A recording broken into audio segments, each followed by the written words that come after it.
C'est pas la taille qui compte et c'est Rivers qui le dit. Nouveau MOOC qui sort, Shai, notre nouveau MOOC Small. Small is beautiful.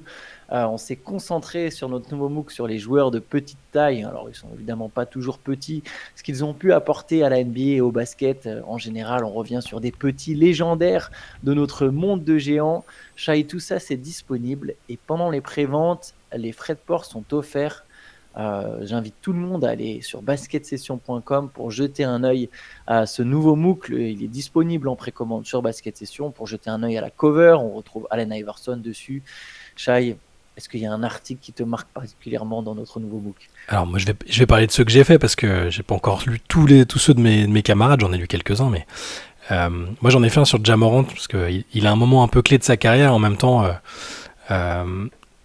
Avec ce qu'il a déjà fait, déjà montré, il y a plein de choses intéressantes à raconter sur sa vie et sur son parcours.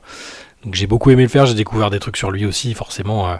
Il n'y a pas que la face sombre que j'ai été obligé d'évoquer, hein, évidemment, mais plein de choses intéressantes à son sujet qui donnent aussi envie de le voir, de le revoir en action là dans ce début de saison. Donc je pense que c'est un bon moment pour lire quand vous prendrez ce MOOC, car évidemment vous allez le prendre. Vous êtes de fidèles, des fidèles du MOOC. Et après, plus article de niche, on va dire. J'ai fait un article sur Rui Machida, la meneuse du Japon, superstar aux Jeux Olympiques. Alors un article très très japonisant, on va dire, avec pas mal de références et de sur le Japon, sur son parcours, le fait que pour le coup, elle est vraiment petite dans son monde. Je parlais de Ja Morant qui a une taille.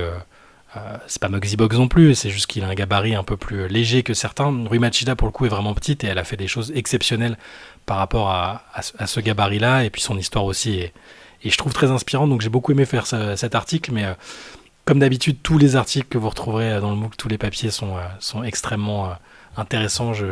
Voilà, on va vous le rappeler un peu tous les jours parce que c'est quelque chose qui nous tient à cœur. Chaque fois qu'on en sort un, la thématique nous plaît beaucoup et on espère aussi que celui-ci vous plaira dès qu'il sera disponible. Vous pouvez déjà le précommander comme l'a dit Antoine. Yes. D'ailleurs, quitte à continuer dans l'autopromo, hier on a aussi sorti un podcast sur les Français de la NBA. Quelles étaient nos attentes pour tous les Français de la NBA? Tous ou presque, parce qu'on a réussi à oublier Guerschon Yabusele. C'est quand même dingue. On a oublié peut-être le meilleur joueur français, en tout cas sur les compétitions internationales là, depuis 2 ou 3 ans. Guerschon Yabusele qui pour le coup était engagé bel et bien avec les Sixers la nuit dernière et il a fait un carton. Alors c'était contre une équipe néo-zélandaise, mais Guerschon Yabusele, c'est simple, il n'a pas raté un tir, il a joué 17 minutes, 15 points à 6 sur 6. Je crois qu'il a vu, il a tout simplement vu qu'il était absent du podcast et il s'est dit je vais leur montrer aux gars de Rivers là c'est quoi ça.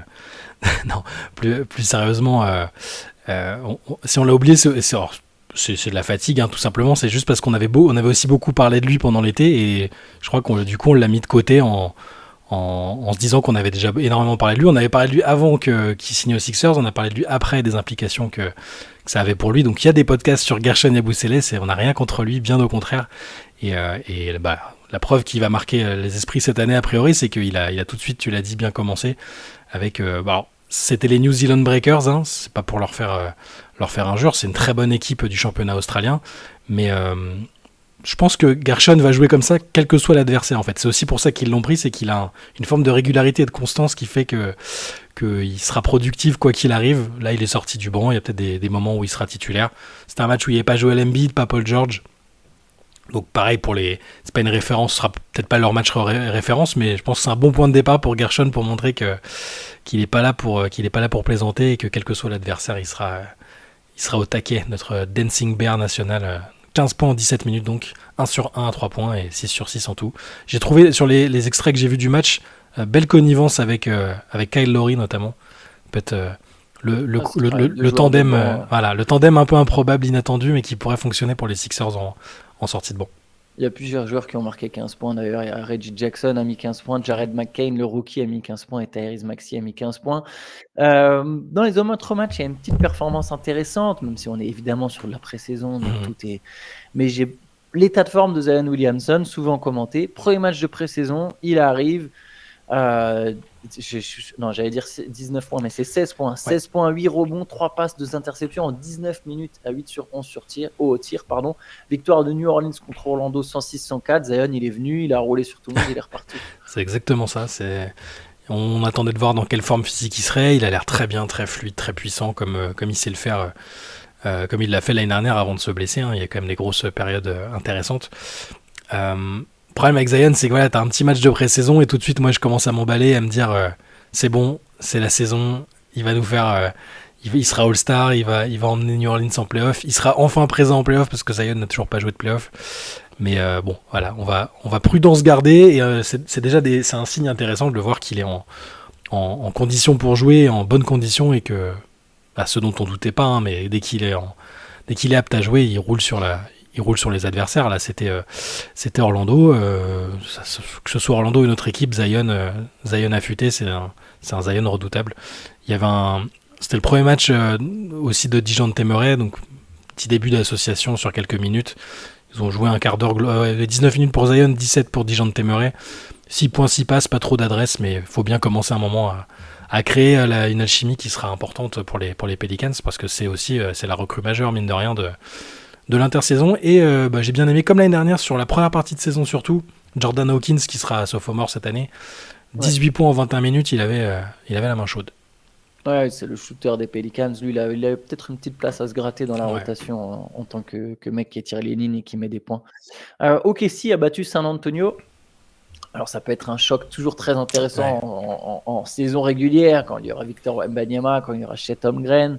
Là, Chet Holmgren, il a joué que 9 minutes. Mais par contre, en 9 minutes, 10 points à 5 sur 5. Tout de suite, ouais. Ce qui est intéressant, c'est qu'Ousmane Dieng était titulaire. Alors, il manquait du monde, hein, mais Ousmane Dieng a été bombardé dans le 5. 2 points, 6 rebonds, 2 passes, 2 contres, 1 sur 6 au tir. C'est toujours un peu le problème avec Ousmane, c'est la maladresse. Mais bon, il est dans le 5 sur le premier match de pré-saison. On verra combien de temps, on verra s'il est vraiment dans la rotation. Ce que je retiens plus, moi, c'est les 18 points de Jalen Williams. On sait que lui, il a une saison importante, sa 3e saison NBA. Le Thunder a besoin qu'il passe un cap, a besoin qu'il se rapproche du niveau All-Star. Et là, sur ce match-là où il n'y a pas Shai Gilgeous-Alexander, il prend les choses en main et il met 18 points. Du côté des Spurs, qu'est-ce qu'on peut souligner? Il y avait Sidi Sissoko. Ouais. J'allais dire, il y a Sissoko qui a joué 20 minutes et qui a mis 1 point. Ouais. J'allais dire, il y a eu un gros tomard de Stephen Castle aussi. Oui. Bien vilain. Tout le monde sur le banc a décollé. Mais donc, pas de Victor Wembanyama. Il jouera mercredi, a priori, le prochain match. Pop l'a sous-entendu. Et moi, du côté d'OKC, j'ai aussi bien aimé les passages où il y avait Caruso et Hartenstein en même temps. Ils ont joué qu'un petit quart d'heure, je pense, ensemble, mais plus 20 quand les deux étaient sur le terrain. J'ai l'impression que ça va être... Alors là, ils les ont fait sortir du banc, histoire qu'ils prennent un peu aussi de rythme, certainement. Mais je pense qu'ensemble, là, ces deux-là, ça va faire des dégâts. Et il y a eu... pour Hartenstein. Ouais, tu vois. Et il y a eu 19 points en sortie de banc du rookie belge Ajay Mitchell aussi. Pareil, c'est de la pré-saison, il va pas mettre 19 points par match, mais intéressant de voir qu'à chaque fois, il vise quand même plutôt juste avec les rookies. L'année dernière, Kayson Wallace, puis d'autres avant lui. C'est une équipe qui est capable de sortir des joueurs un peu n'importe quand, un peu n'importe comment. Et Holmgren, les 9 minutes, elles sont impressionnantes. Il a l'air d'avoir changé un peu son geste au shoot, c'est bizarre. Les images qu'on voit, notamment au moment de l'échauffement, il a l'air d'avoir un peu simplifié son tir. Et il était déjà plutôt adroit, surtout sur la première partie de saison. Donc si en plus il a trouvé une mécanique qui lui convient encore mieux, attention, hein, parce que le mec 10 points 9 minutes avec 2 contres, si tu rapportes ça à un match entier, je pense qu'il est prêt à faire une saison assez exceptionnelle à nouveau, Chet Holmgren. Memphis a battu Dallas 121-116. Alors Ja Morant a commencé, il a mis 13 points en 18 minutes. Le problème, c'est qu'il s'est fait un petit peu mal à la cheville. Il a été obligé de sortir. 6 points, 7 rebonds pour le rookie Zach Edey. Victoire donc du coup comme j'ai dit des Grizzlies. Du côté des Mavs, il y avait essentiellement les jeunes, les remplaçants. Il y avait pas. T'as vu le 5 des Mavs, Dinwiddie, Jaden Hardy, Quentin Grimes, Najee Marshall, Daniel Gafford. Voilà, on n'était pas dans une optique vraiment de jouer ça à fond. 21 points pour Jaden Hardy, qui est un joueur intéressant. 21 points, 8 passes d'ailleurs. Il était intéressant même dans la campagne de playoff de l'an dernier. C'est lui qui sort Tim Hardaway Jr. un peu de la rotation. Il a une qualité de percussion qui est intéressante. Et donc voilà pour ce match entre Dallas et Memphis. Ouais, et donc Ja Morant, c'est une petite torsion de la cheville. Il est sorti par précaution. Après, il a rassuré tout le monde. Il y a eu quelque chose... quelques petits passages intéressants où il a combiné avec Zach Edey, des alley-oops, des choses comme ça. Et eux, pour le coup, ils avaient un 5 qui, à l'exception de Jaren Jackson Jr., qui est un peu blessé là, qui est blessé sur cette préparation, ça ressemble à ce qu'il y aura, je pense, en saison régulière. Marcus Smart, Morant, Desmond Bane, Santi Aldama, qui je pense qu'il va faire une bonne saison lui aussi. Et Zach Edey qui fait 6 points, 5 rebonds, mais qui a eu quand même des problèmes de faute. Il a quand même pris des fautes assez rapidement et il a fini avec 5 fautes. Donc Memphis, que je vais évidemment suivre particulièrement, je guette tous les signes pour arriver en fanfaronnant en annonçant qu'ils vont faire une saison incroyable. Là pour l'instant je suis en phase d'observation. Voilà. Le dernier match, Houston a perdu contre Utah 113-122, donc victoire du Jazz. 21 points de Jalen Green, 17 points d'Alperen Sengun, dont on va parler juste après, 13 points pour Amen Thompson, 17 points Cam Whitmore. Rich Shepard a été maladroit, il a joué 20 minutes, mais il finit à 2 sur 7, 4 points, 3 passes. Et du côté du Jazz, 17 points de Lauri Markkanen, 13 points de Keyonte George, un joueur dont tu attends beaucoup. Isaac Collier, qui était quand même une star au lycée, finit avec 9 points, mais 1 sur 6 au tir. Il a surtout provoqué des fautes. Voilà pour le Jazz. Au Jazz, je note aussi Kyle Filipowski, qui à mon avis sera l'un des styles de la draft si ses problèmes personnels n'empiètent pas trop sur son utilisation. Mais en 10 minutes, il met 3 paniers à 3 points. C'est un vrai beau shooter, c'est un vrai bel attaquant. Je pense qu'il lui aussi peut trouver une place intéressante. Je le mettrai bien dans les styles de la draft, on verra dans quelques mois, mais à mon avis, il sera pas trop loin du compte à la fin de la saison. Yes. Et du coup, les Rockets, on voulait en parler parce qu'Alperen Sengun, on veut parler un peu de ce que Ime Udoka a dit de lui, c'est-à-dire qu'il y a un nouveau physique. Alors, on va exagérer, mais il y a une petite transformation du côté d'Alperen Sengun, moins poids, donc potentiellement plus mobile. Exactement, il a dit qu'il a insisté sur Sengun parce que tout le monde beaucoup de gens qui ont regardé les Rockets ont remarqué que le Turc avait l'air un peu plus svelte, non pas qu'il était particulièrement hors de forme la saison dernière, hein, mais et donc Udoka a dit il a vraiment fait une très très bonne intersaison, il est dans une forme physique exceptionnelle, sa masse musculaire est meilleure qu'elle ne l'a jamais été et son poids est un petit peu plus bas. Avec la manière dont on essaye de jouer cette année, c'est-à-dire avec plus de vitesse et une intensité défensive plus élevée, c'est très bien de le voir arriver comme ça. Et il faut se souvenir que la bonne passe des Rockets l'année dernière, c'est sans Alperen Sengun, alors que c'était clairement le joueur le plus talentueux jusqu'à sa blessure, et au niveau statistique et même l'impression, c'était très très bon. Mais c'est sans lui qu'ils ont réussi je ne sais plus combien ils avaient gagné de match, 9 ou 10 de suite. Ils avaient fait une très très belle série. Donc on pourrait se demander comment est-ce qu'ils vont le réintégrer, est-ce que ça va bien fonctionner. En tout cas, le projet, c'est vraiment de l'intégrer et de lui permettre de coller à ce que veut faire Udoka, et il l'a très bien expliqué, c'est-à-dire un jeu plus intense, plus rapide. Et ça, il va devoir s'adapter à ça, parce que c'est pas forcément la spécificité de son jeu à Sengun. S'il garde ce qui fait sa force, c'est-à-dire la vision de jeu, la passe, les moves, la technique, à son poste, et qu'en plus de ça il a un petit peu plus de dureté physique, il peut faire un beau bazar quand même, le garçon. Ouais, tout à fait d'accord. De toute façon, il fallait que le style de jeu de l'an dernier, ça va être la patte de Houston, défendre fort, jouer vite. Effectivement, ça avait profité aux Rockets, et je rejoins tout ce que tu as dit. Sengun, il se met dans le bon mood. Apparemment, il a le bon état de forme. Et Houston a une équipe très intéressante. Alors, la conférence Ouest est évidemment très relevée, mais vraiment, il y a du talent à Houston. Ça peut être une équipe qui peut être difficile à manœuvrer. Et avoir une bonne défense, c'est souvent une manière de bien naviguer la saison régulière. Donc, si les Rockets arrivent à maintenir un bon niveau défensif, il y a quand même du talent. Sengun, Green, Thompson, Jabari Smith, Fred VanVleet, Cam Whitmore, Dylan Brooks, Rich Shepard, je trouve intéressant, le rookie. Enfin bref, il y a du monde. Jock Landale, il y a du monde dans cette équipe. Steven Adams, qui a rejoué d'ailleurs. Absolument. On peut enchaîner avec une info qu'on avait annoncé, que la moitié de la planète avait annoncé. Mais Shams Charania va effectivement, logiquement, remplacer Adrian Wojnarowski sur ESPN. Il s'apprête à signer son contrat avec ESPN. On n'a pas le montant, mais moi j'ai pas vu passer le montant, mais c'est multi-million dollar contract. Oui, probablement. Et voilà, donc Shams Charania devient officiellement le nouveau pape du scoop sur ESPN. On se demandait si Woj n'avait pas préparé le terrain, un petit padawan derrière, mais non, bon. Il a dit que Shams lui avait envoyé un SMS juste après, et qu'il lui avait souhaité le meilleur. Donc il y avait la rivalité quand même, ça va, c'était pas non plus trop. Oui, son padawan, il l'a formé. C'est lui, ouais. Mais justement, tu peux te dire, ils se sont tellement fait une guerre de scoop à la microseconde près que peut-être qu'après il y avait une forme d'animosité, tu vois, on sait pas. Mais au bon final, ça a l'air d'aller. Et, ouais, bah, Shams, il pouvait pas. Je pense que c'est les fameuses offres que tu peux pas refuser, à mon avis. Même s'il avait peut-être des projets à côté sur d'autres médias, je pense que là, à mon avis, le chèque, il doit être costaud. Donc ESPN a fait quelques économies récemment avec d'autres journalistes, malheureusement. Mais bon, ouais, là, Charania va être tout seul sur la planète et il va aligner les Shams bombes à l'appel, à mon avis, à l'avenir.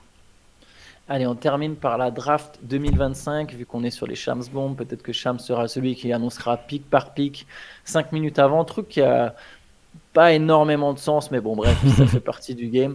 La draft 2025 est considérée par le futur collègue de Shams Charania, Jonathan Givony, le spécialiste de la draft, comme la plus forte peut-être depuis 20 ans. En tout cas, c'est une promotion. Lui, il estime ne pas avoir vu un meilleur groupe de prospects depuis 20 ans. Donc, c'est la draft de Cooper Flag, de Nolan Traoré et bien d'autres encore. Ouais, c'est une remarque intéressante. Je sais pas si c'est parce qu'il a envie de vendre tout le Oui, contenu à venir sur ESPN qui aura probablement là-dessus. exactement. Surtout que là, c'était lors d'un passage dans l'émission avec Malika Andrews, donc c'est vraiment un truc très interne à ESPN. Mais mine de rien, il a quand même dit donc à la base, il parlait de Cooper Flag. Malika Andrews lui demandait si il était certain que ce serait le first pick. Il a dit oui, à l'heure qu'il est, c'est lui le first pick. Mais par contre, il y a du monde qui pousse derrière et il a dit c'est le meilleur groupe de jeunes de futurs draftés. Donc il englobait, il en a cité 4 après, hein, que j'ai vu depuis 20 ans, c'est-à-dire depuis que je couvre la draft. Donc c'est plutôt intéressant. On sait que Flag, il a un talent immense et qu'il sera très très attendu, mais c'est vrai que derrière on parle peu des autres, à part de façon très franco-française de Nolan Traoré, qui d'ailleurs c'est vrai qu'on n'en a pas parlé, mais il a fait un bon match là, il a enchaîné un deuxième bon match. Je crois qu'il fait 20 points 10 passes en championnat. Il commence vraiment à monter tranquillement en régime. Mais et donc Givony parle notamment de Ace Bailey de Rutgers, qui selon lui pourrait même être le joueur le plus talentueux de cette draft là à la fin. Et il dit que derrière il y a des joueurs qui poussent et qu'il faut s'attendre à ce que ce soit la meilleure depuis longtemps. Moi sur les joueurs qu'on a noté un peu, les joueurs dont il parle, à part Ace Bailey qui effectivement a l'air très complet, il y a son coéquipier Dylan Harper à Rutgers qui est très très intéressant aussi. Ça va être une équipe universitaire à suivre parce que tu sais parfois les équipes avec plein de gros prospects en même temps, parfois ça se marche dessus et il y en a un ou deux qui n'arrivent pas à éclore. Là les deux ensemble ça va être intéressant. Il y a le Bahaméen qu'on a vu qui a joué en sélection déjà, VJ Edgecombe de Baylor, qui est très très très intéressant aussi. Et donc évidemment Nolan Traoré qui a toutes ses chances pour être alors pour l'instant pas numéro 1 parce que Cooper Flag a moins. Je pense vraiment, pour le coup, je pense vraiment qu'il y a que, sauf catastrophe, s'il est ridicule dans les matchs avec Duke, ce qui n'arrivera pas quand on voit le talent du garçon, ou alors qu'il décide de faire une saison de plus, ce qui arrive aussi très très rarement. Je pense vraiment que c'est un lock pour le first pick parce qu'il est trop complet, il y a trop de choses. Et ça voudra dire que derrière, s'ils sont vraiment vraiment très forts, là, on aura bien une des meilleures drafts, en tout cas pour le haut du panier, depuis très longtemps. Ouais, voilà. Après, c'est sûr que Givony, voilà, il sait très bien où il met les pieds. On est en octobre. Il n'a pas de rôle jusqu'en mars. En tout cas, les gens ne s'intéressent pas nécessairement à la draft. Lui, il a besoin de vendre son produit. Mais en fait, peu importe que ce soit exactement la meilleure. Ce qu'on peut dire, c'est qu'il y a effectivement un gros groupe de prospects attendus en tête de draft. Et ça peut donner plusieurs joueurs capables de changer à peu près plus ou moins le destin d'une franchise. Et c'est vrai que c'est intéressant. C'est vrai qu'il y a une saison NCAA intéressante à suivre. Moi, j'ai envie de suivre Cooper Flag, j'ai envie de suivre Rogers. Donc on gardera évidemment un œil sur tout ça tout au long de la saison finalement. Ouais, et Ace Bailey, vraiment, après, pour l'instant, on voit que des vidéos. Personne n'a vraiment vu de match entier de Bailey. Mais voilà, t'as un ailier de 0,8 il a l'air d'avoir un shoot déjà extrêmement fluide, extrêmement propre. Plus des qualités athlétiques. Ouais, Ace, son vrai prénom c'est Arius, je crois, genre A-I-R-I-O-U-S et le surnom Ace. Donc ouais, il a tout. Toi, je sais que t'aimes bien il y a la jurisprudence Roméo Langford avec toi pour les mecs qui ont des blazes de stars. On souhaite une meilleure réussite en NBA à Ace Bailey. Cooper Flag aussi a un nom. Mais tu peux pas, il a vraiment un vrai nom de star. Ouais. Les autres, bon, Dylan Harper, ça peut faire nom de joueur créé dans NBA 2K, mais c'est un super arrière plutôt poste 2 qui a déjà lui aussi un très bon shoot et un bon QI basket de ce qu'on a pu voir en tout cas pour l'instant. Vous voyez, il y a les chaînes comme Envergure qui analysent vraiment les prospects et tout. Puis il y a nous on analyse les noms. Et ben vous voyez, au final, on arrive aux mêmes conclusions. Et c'est ça qui est Chacun sa spécialité. VJ Edgecombe, c'est pas mal comme nom aussi, tu vois. Il y a quelque chose, tu vois. On va les classer par nom. Et Nolan Traoré, peut-être que pour les Américains, c'est un peu. Ça peut faire nom de star, à savoir. nous, on en connaît plein. Mais eux, je sais pas. Ouais, je trouve que ça glisse bien aussi, Nolan Traoré. Ouais, petit nom jeune à la mode et Traoré, nom classique. Pourquoi pas? Ouais. Yes, bon allez, on suivra tout ça. On se retrouvera demain pour un nouveau CQFR. Je vous rappelle, le podcast de la semaine est disponible sur tous les Français, sauf Gershon Yabusele. Voilà. Donc, mais pour tous les autres, promis, on l'a fait. Je crois qu'on a oublié personne d'autre. Allez, on va s'arrêter là. Bonne journée à tous. Ciao, ciao. Ciao.